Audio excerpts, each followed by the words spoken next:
I'm Scott Sheldon, and welcome to this episode of Winegazer. Thank you so much for tuning in. So for this episode, we're going to look at one of my favorite white wines, Albariño. So if you're not familiar with Albariño, it's a white wine that some people herald as being the most tremendous wine in the world to pair with shellfish. The origin is not completely known. The majority of the wines that are Albariño come from the Rias Biaxas area of Spain. However, it is also grown in California. We got two babies right here, two Albariños coming from California.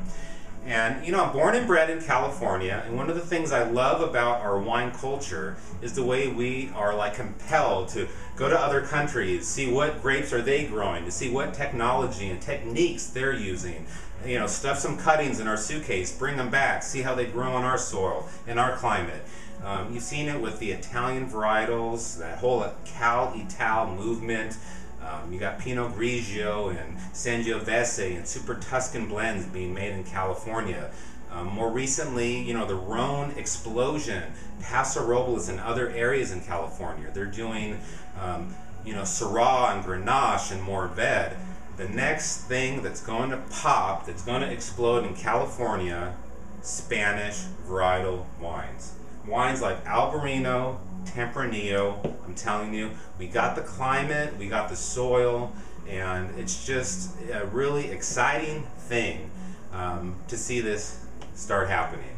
And so what we got today, two Albariños, like I said, from California. The first one coming from Tangent, 2011, Albariño from the Paragon Vineyard of Edna Valley. Rolls in at $17 US, 13.5% alcohol, 3,400 cases produced.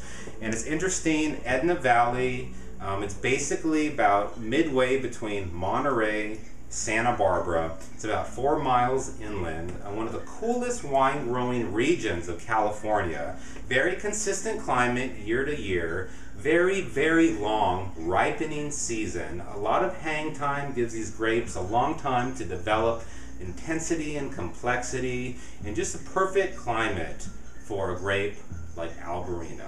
Let's give it a pour. So this wine, no oak, no malolactic fermentation at all.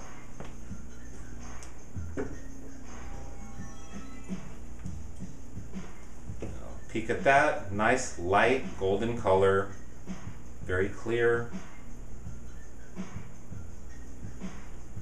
Get some air into this baby, give it a smell.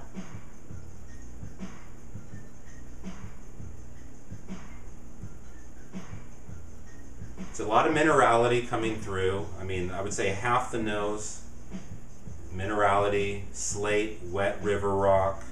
Then you have some fruit components to match up with that. Yeah, you got wonderful tangerine, peach aromas, a little bit of apricot, a little bit of pineapple. Very tropical on the nose. I like that.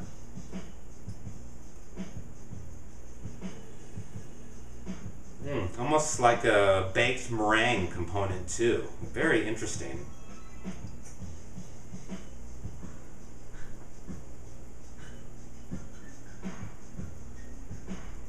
Very nice. Let's give it a taste.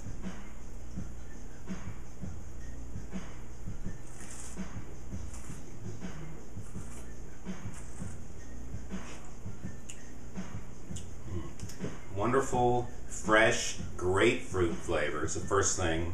And oh my gosh, the acidity, it's like acupuncture, like right here. Wow, an explosion. My whole palate is tingling right now. You know what's interesting too is there's like a little bit of a banana play going on here as well in the background. A little bit of banana fruit. Let's see what else I can pick up on here.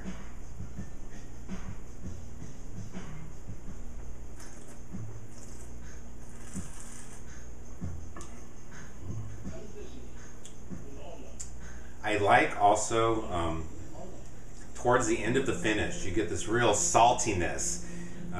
It's like I'm starting to salivate. I want some shellfish. I want some lobster. I want it now. These wines, I'm telling you, they just get you in the mood. to eat. They're tremendous food wines, Albariño. Let's give it one more taste.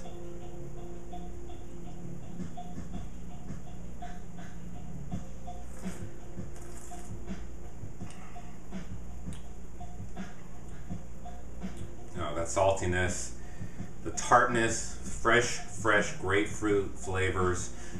This wine's not sweet, it's not candified at all. Real freshness of the fruit, real vibrant acidity. Under 20 bucks. I'm going 3.5 stars. Showing a lot of varietal character. And when I mean varietal character, that means, you know, when you pick up a strawberry and you bite into it, you expect it to taste like a strawberry. And, you know, wines are the same way. Certain types of wine, when you taste them, there are certain things that you're expecting to find. You don't expect a Chardonnay to be overly grassy, just like you don't expect a Beaujolais to be overly oaky with tons of vanilla. So this is what, when I taste an Albariño coming from Spain, I'm tasting a lot of these same kind of characteristics. It's very lovely, 3.5 stars.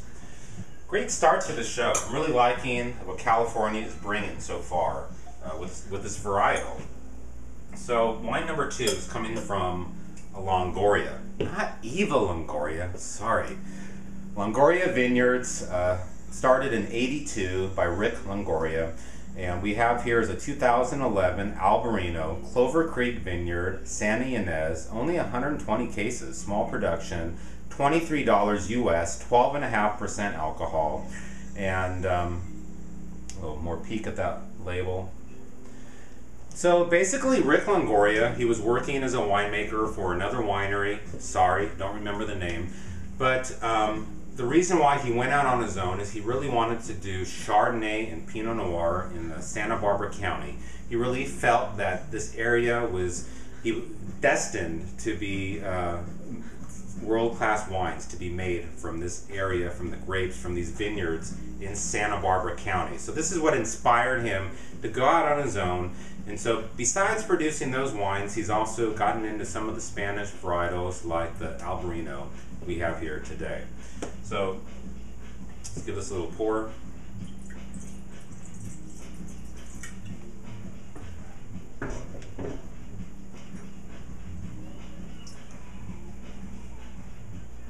Tad bit darker, not much. Nice golden color. I'm seeing a tiny bit of light green on the edge. I don't know if you can pick that up. On the Kodak cheap cam. Let's get some air into this. Give it a smell.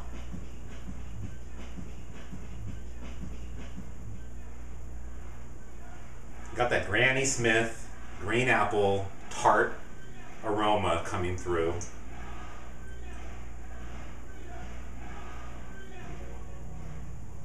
And again, you got those stone fruits that you're always going to be looking for with an Albariño. You got those fresh peaches and apricots.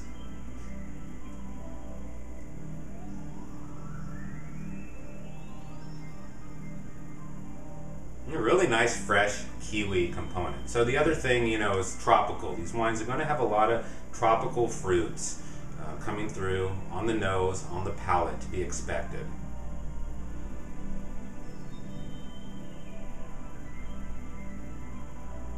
And again, that minerality, that riverbed, you know, that wet slate, that's what's coming through to match up with the fruit on the nose. Let's give it a taste.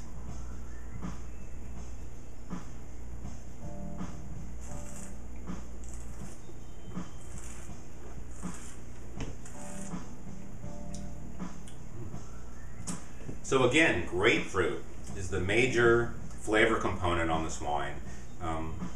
Again, a lot of acidity. You can feel it under here, on your tongue, exploding.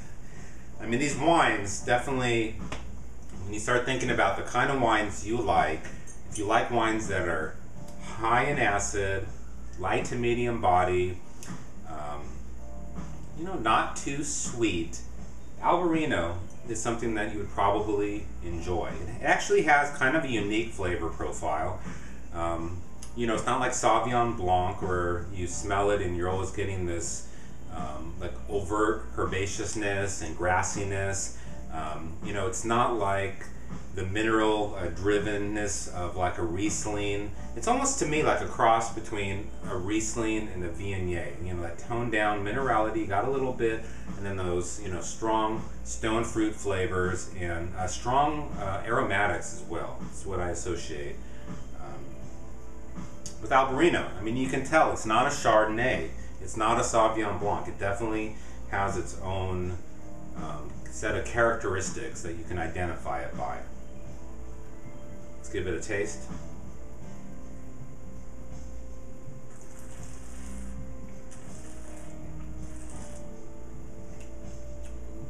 Besides that grapefruit, like what I was saying, wonderful fresh pears. Not quite getting that saltiness that I really enjoyed on the first wine, but the finish is strong, light to medium bodied, a little bit heavier of a mouthfeel, I would say, than the first wine.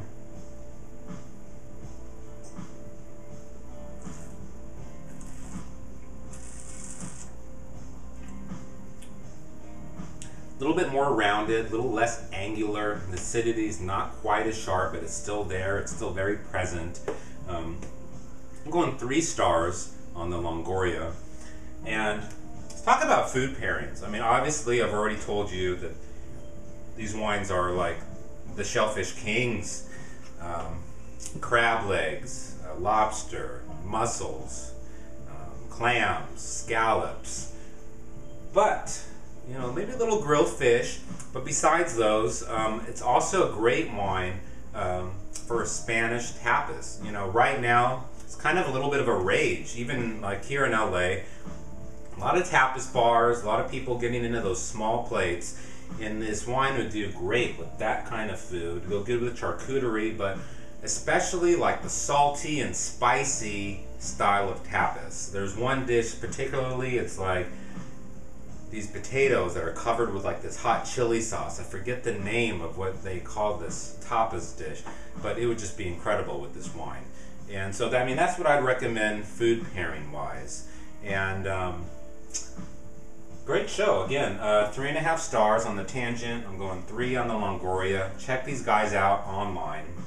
TangentWines.com, LongoriaWine.com. I'd like to thank both the producers for sending the wines in to be on this episode, and I encourage you to check out what's going on in the California scene with Spanish varietals. And I'd like to hear from you. Have you ever had any Spanish wines done here in California?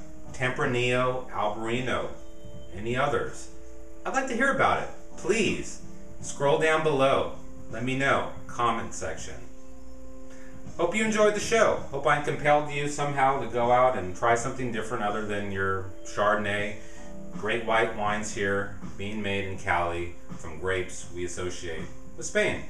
So, until next time, cheers.